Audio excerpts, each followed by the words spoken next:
Hello and welcome back to the Understanding the Nature of Man. Today we're continuing off on the subject of a maybe brief study introduction into the Sabbath doctrine. Uh, and we're going to continue off where we left off, which is Daniel and King Darius. But as per usual, we go to this video. You guys see where my mouse is, right beside the like bar. And now when you go over to the video, you see the gear, you click the settings, you click playback speed, and you put it up to 1.5, and you got the option to 1.75 or 2 times. And the purpose of this is to speed up the video. You'll still be you'll still be able to understand what I'm saying. And the purpose of doing this is so that uh, it'll speed up what you hear from me. So like the way that I read and stuff, like I may pause and be slow at times because my speech is pretty slow. I may be reading pretty slow is what I mean. So to make my reading and stuff more bearable, you could speed up the video. 1.5 is usually pretty good, and 1.75 is better. Or if you want, you could even just put it to 2 times. All right. Now, continuing on with this study. So, Daniel and King Darius. Again, this is credit to Doug Batchelor from the Amazing Facts team. I once watched a Muslim friend excuse himself from our lively game of racquetball, find a corner in the middle of a crowded health club, roll out a prayer rug, and begin praying toward Mecca. Although it might have seemed odd to most people, the devoted man knew it was time for his prayers, and he did not care what anyone else around him thought. He was more interested in what his God thought. Similarly, in Daniel chapter 6, we read about a political law that required an entire nation to pray to King Darius for 30 days. Those who refused faced a grisly execution. This meant that the Jews in the land were legally forbidden to worship their Lord. But Daniel had a custom he was not about to break. So, quick thing. Well, basically, kind of says it here. A custom is basically a daily routine. That's what is meant by custom. So even when you read in the Bible that Paul did as his custom, for example, when it came to the Sabbath, because Paul in the New Testament, as we see, kept the Sabbath holy, right? And it was his custom every Sabbath to go to a church 3 times a day. He'd go to an upper room in his house, kneel down, and in front of an open window, pray and give thanks to God. He always faced toward Jerusalem, as Solomon said, so passerby would know the identity of the God he worshipped. 1 Kings chapter 8, verse 48 as a reference.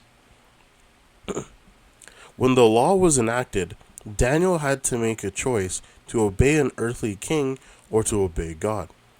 But what we saw sometimes miss in this story is that Daniel had actually made the choice 1,000 times before when he boldly and openly prayed to his God in a pagan land.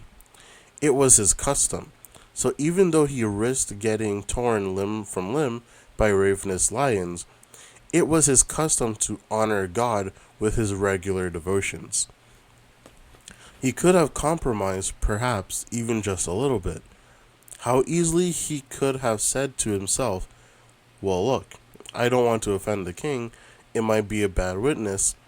I could look obnoxious, so I'm just going to shut my window.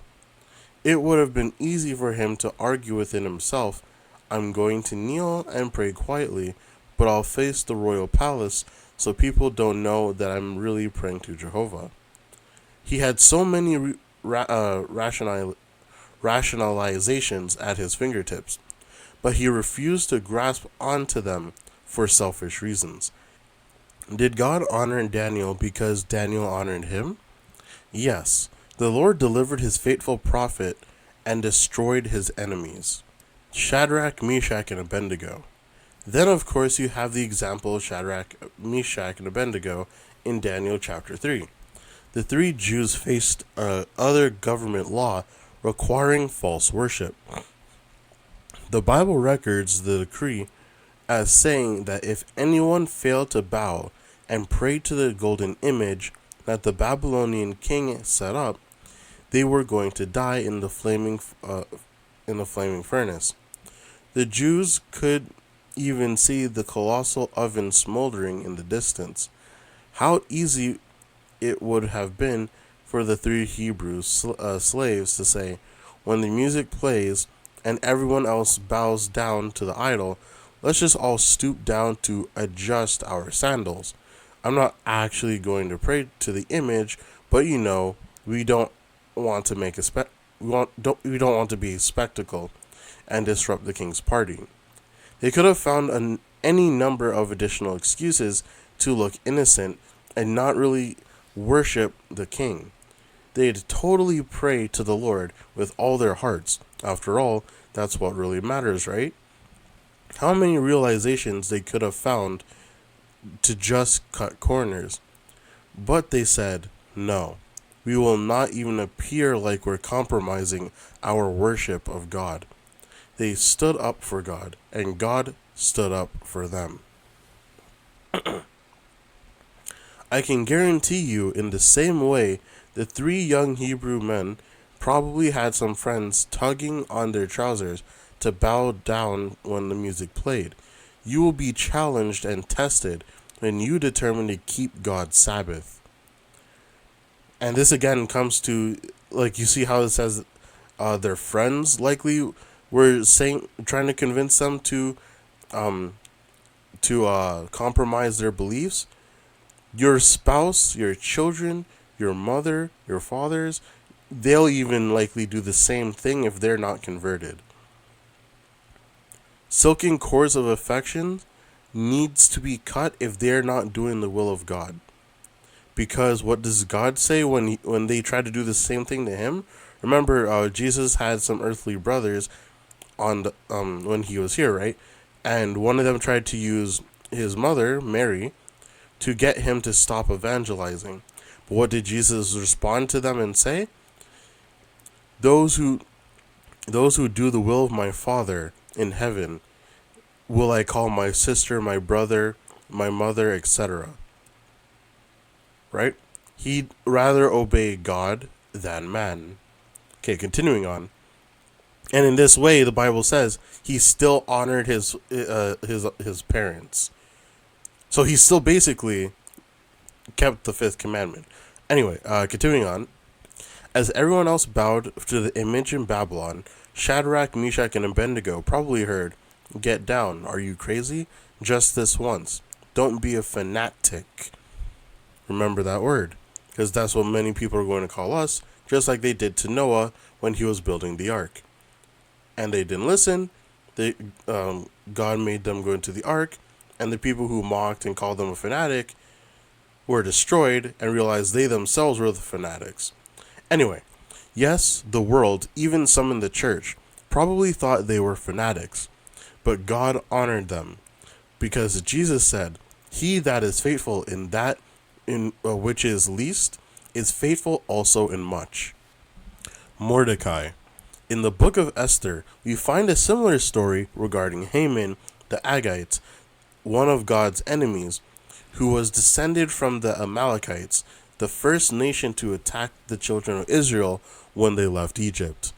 A law was made by the king of Persia that said everybody was to bow down and worship Haman. Mordecai, a Jew living in Persia, said, "I can't do that, even if it means that I lose my life." I can't do that, even if it means that I lose my life. He knew that his people would be targeted for his actions. But even though his devotion might lead to the suffering of others, he said, "I'm not going to compromise." And indeed, a law was made to exterminate all of God's people. Did God intervene to deliver his people despite the threats? He most certainly did. I encourage you to read the story for yourself and marvel at how God will bless you if you choose to make His worship supreme. You guys can also see in this how this is by their action, not just them they saying it, but them sticking up for God and keeping and being consistent in worshiping God the biblical way. They are keeping the third commandment. Many people, when it comes to taking God's name in vain, it's not just by saying certain things, it's by basically being a professed Christian but living like a devil. You're pretty much taking God's name in vain because you can't spell Christian without Christ. How to keep the Sabbath holy, part 2. A Cornell University study confirms the detrimental effects that work-related stress can have on families, married couples with children, and also burdened by long hours of work. Report the lowest quality of life among couples. Additionally, 43% of all adults suffer adverse health effects from stress, and at least 75% of all physician office visits are attributed to stress-related ailments. According to the American Psychology Association, stress is also linked to the 6 leading causes of death in the United States: heart disease, cancer, lung ailments, accidents, cirrhosis, and suicide. So many people are in desperate need of rest. Before Moses approached Pharaoh to seek liberation for Israel, he met with the oppressed Hebrew leaders. During this meeting, Moses encouraged the people to consecrate themselves to the Lord and told them that God was about to deliver them from slavery with a mighty hand. The Israelites had been laboring 7 days a week to maintain their heavy workload for the Egyptians. But after this meeting, they evidently decided to renew their covenant with God and began resting again every 7th day. A furious Pharaoh said to Moses, "You make them rest from their labor." Exodus chapter 5, verse 5. The angry king figured he must do something drastic to keep the slaves under his control. So in an effort to crowd God from their thoughts, he drowned them further in rigorous labor and increased their workload. Exodus chapter 5, verse 7 through 8. But in an incredible way, God liberated his people from their bondage. Well, God is about to do great things for his people again. Soon they will be delivered from the slavery of sin and journey to the heavenly promised land.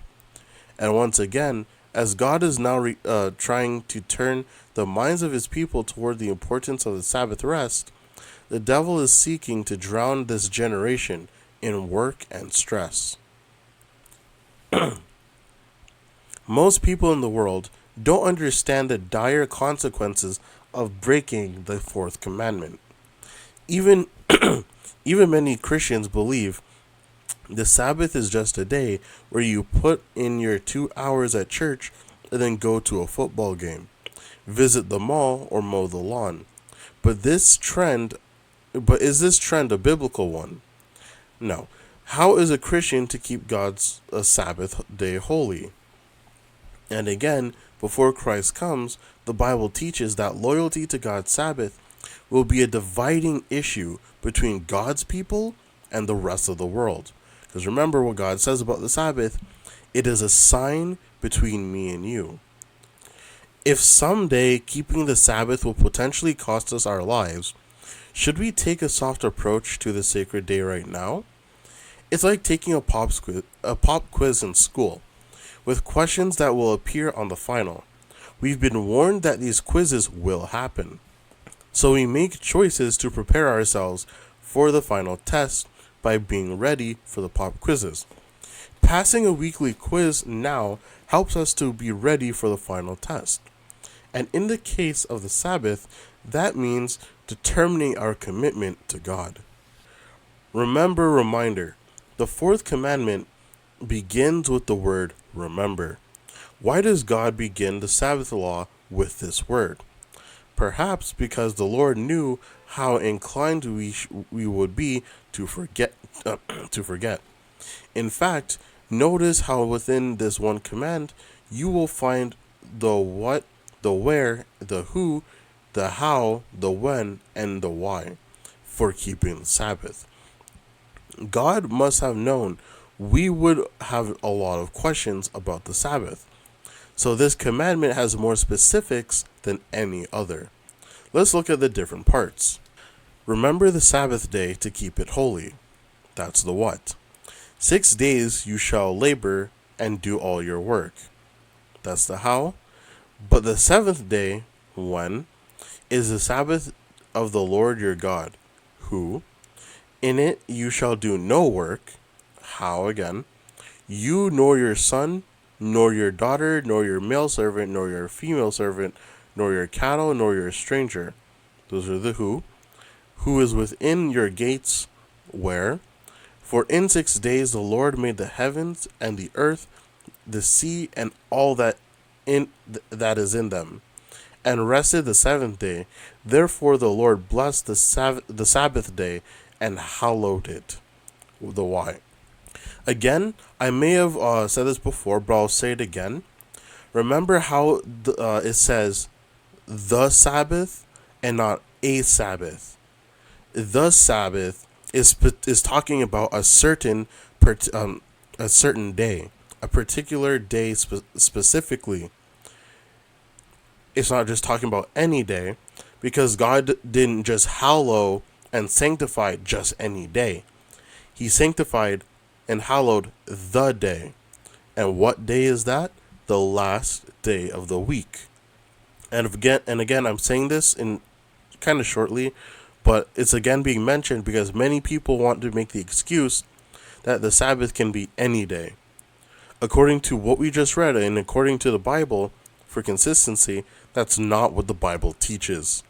It's not just any day. Continuing on, God covered a lot of ground in just this one commandment. Some people think that the least of the 10 commandments, one that we can modify on a whim or totally skip over. But Jesus said, "Whoever therefore breaks one of the least of these commandments and teaches men so shall be called least in the kingdom of heaven. But whoever does and teaches them, so whoever lives and teaches them, he shall be called great in the kingdom of heaven." Matthew chapter 5, verse 19. Is a Sabbath a little commandment? If you were to pick one commandment to break, perhaps you might think the Sabbath is not as important as not committing adultery, stealing, or worshiping idols. Yet, in the Old Testament, the penalty for Sabbath breaking was death. There was retribution for stealing, but Sabbath law had a severe penalty. If you guys know what happened to the man who went to take up sticks on the Sabbath when he clearly knew he was not supposed to do that. And when they found him doing that on the Sabbath day, what did they do? They gathered, they got rocks, and as God said, they stoned him to death. Perhaps you've read about this incident of the Sabbath breaking in the Old Testament. Now, while the children of Israel were in the wilderness, they found a man gathering sticks on the Sabbath day. Numbers chapter 15, verse 32. Here was someone who was clearly violating God's holy commandment and went against the express will of the Lord. This purposeful sin was met with the penalty of death. Oh, by the way, I don't exactly remember if this was mentioned. I think it should be. But when I talked about the earlier video of the sin of presumption, this is basically one of those cases with the man gathering sticks on the Sabbath day. Because people want to make a whole bunch of excuses to who know about the truth of the Sabbath, but continue to make excuses for doing things that clearly break the Sabbath, and will say things like, "Oh, God will understand. Oh, God will be okay with it. Oh, God is loving," right? Making excuses to continue working on the Sabbath day or whatever. Anyway, continuing on. So here was someone who was clearly violating God's holy commandment and went against the express of the Lord, this purposeful sin was met with the penalty of death. In verse 35 through 36. I am certainly not recommending anyone to be executed for breaking the Sabbath, but obviously this commandment is very important to God. And also remember, we're no longer living under a theocracy today, so keep that in mind. And the Lord said unto Moses, the man shall be surely put to death. All the congregation shall stone him with stones without the camp. And all the congregation brought him without the camp, and stoned him with stones, and he died, as the Lord commanded Moses. Numbers chapter 15, verse 35 through 36. A message from the Lord through Ezekiel also brings out how seriously the Lord takes the significance of the Sabbath. Moreover, I also gave them my Sabbaths, to be a sign between me and them, that they might know that I am the Lord who sanctifies them. Yet the house of Israel rebelled against me in the wilderness. They did not walk in my statutes.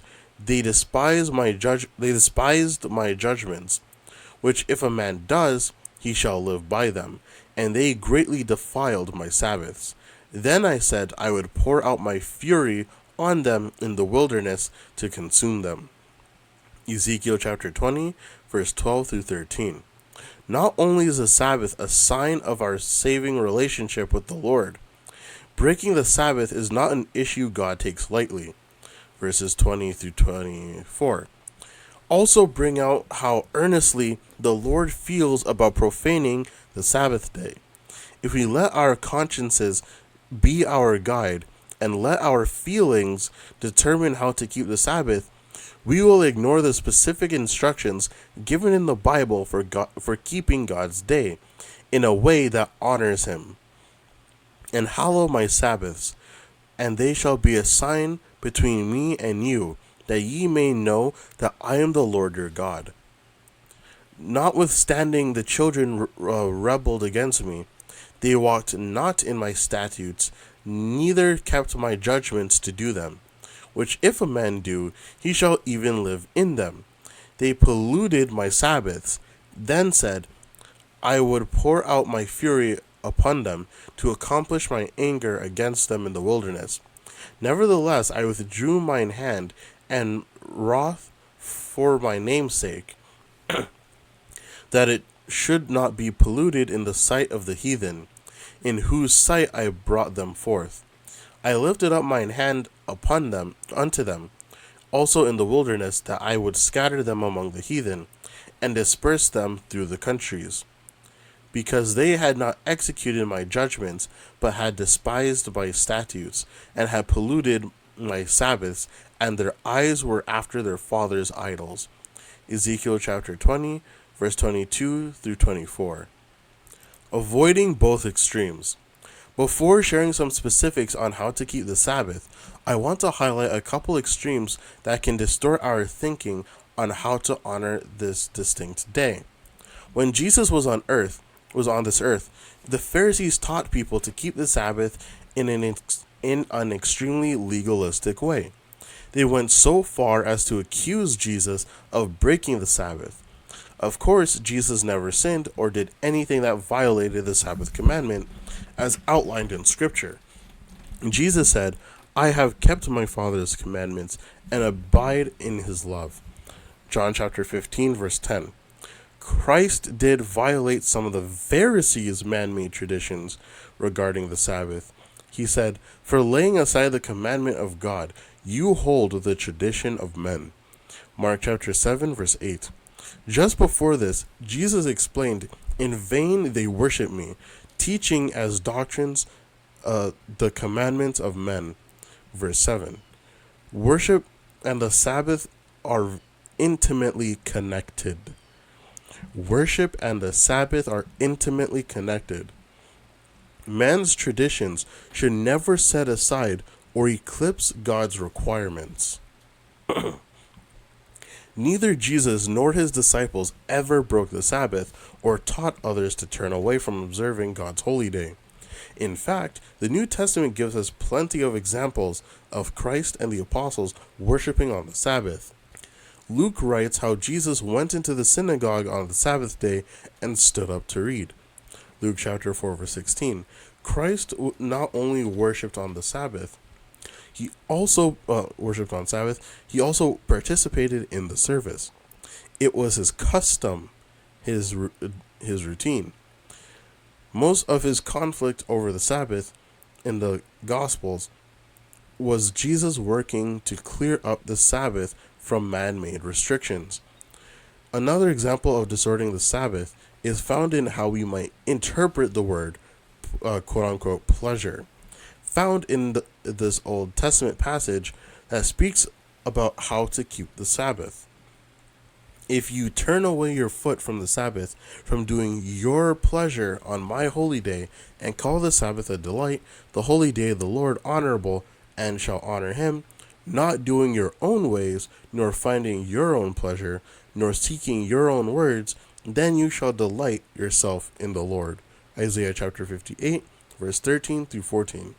The word pleasure in this passage doesn't mean anything that you enjoy doing is automatically wrong on the Sabbath. In fact, this passage calls Sabbath keeping a delight. It is actually speaking of following your own personal pursuits, your own business plans, and your own selfish ways. If we understood this passage to be a restriction on anything in which we might find enjoyment, then we probably wouldn't even sit down to a delicious Sabbath meal. Obviously, that's not what the verse teaches. It means to set aside pleasures that are self-focused and not God-focused. Walking through the beauty of nature is pleasurable, but water skiing or snow skiing for the adrenaline rush would likely cause us to focus more on our own selves and not on the Lord and his glorious creation. So we need to avoid extremes in how we keep the Sabbath holy. We should not become so legalistic with man-made rules that we find the Sabbath a burden. But neither should we focus so much on our own pleasures that we lose sight of our Lord who gave us this day. Let's now consider some guidelines and activities based on the Bible for leading us to truly keep the Sabbath day holy, as God asks us to in the Ten Commandments. A time for corporate worship. The Sabbath is a day for us to come together in community worship. Notice how the Bible speaks about coming together for worship on the Sabbath. And it shall come to pass that from one Sabbath to another, all flesh shall come to worship before me, says the Lord. Isaiah chapter 66, verse 23. In another place it says, 6 days shall work be done, but the seventh day is a Sabbath of solemn rest, a holy convocation. And a convocation is a getting together. Well, it says it here. A convocation is an assembly or gathering of people. In Leviticus, it refers to a coming together of God's people to worship the Lord. The last book of the Bible tells us how important it is to worship. The first angel's message states, "Fear God and give glory to him, for the hour of his judgment has come. And worship him who made heaven and earth, the sea, and the springs of water." Revelation chapter 14, verse 7. My emphasis. Worship focuses on the Lord as our creator. I once read an article in a Christian magazine that suggested staying home and worshiping God is just as appropriate as going to church. To make its claim, the writer quoted Exodus, where Moses told the people there would be no manna on the seventh day. God says, "Let every man remain in his place." Exodus chapter 16, verse 29. According to the article, they were to keep the Sabbath by staying at home. But that's not what it means. Moses was not telling them not to go out of the camp to look for manna or firewood.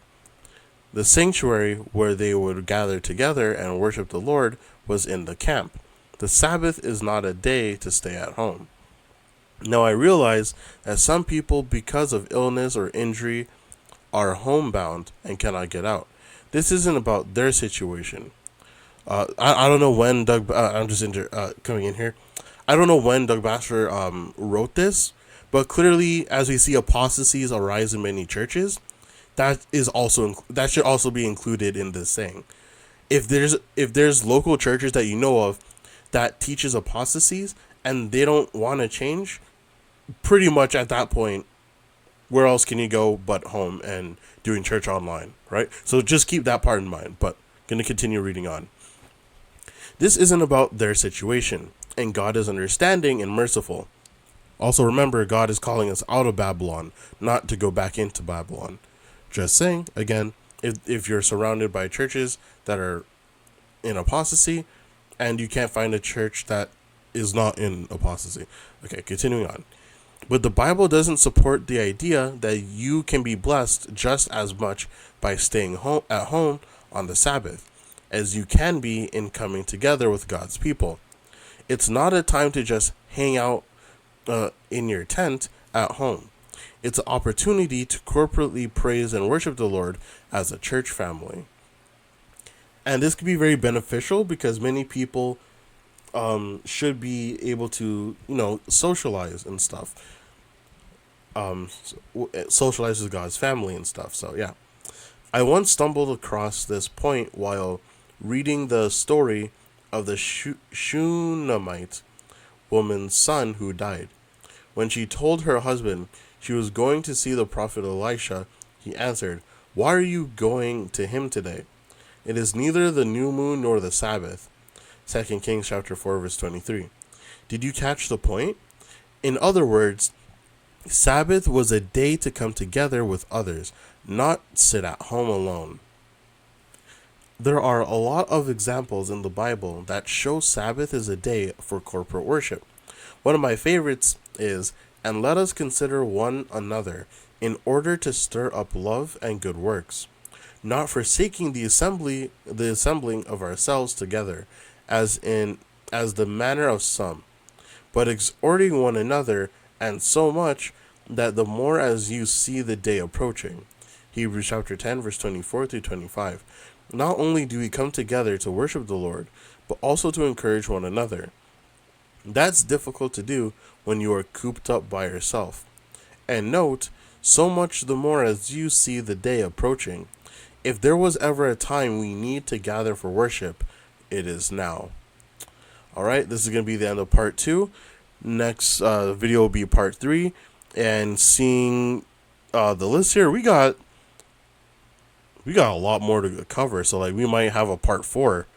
Next video is going to be part 3, but we might have a part 4 or a part 5. Thank you guys for listening. I'll see you guys later.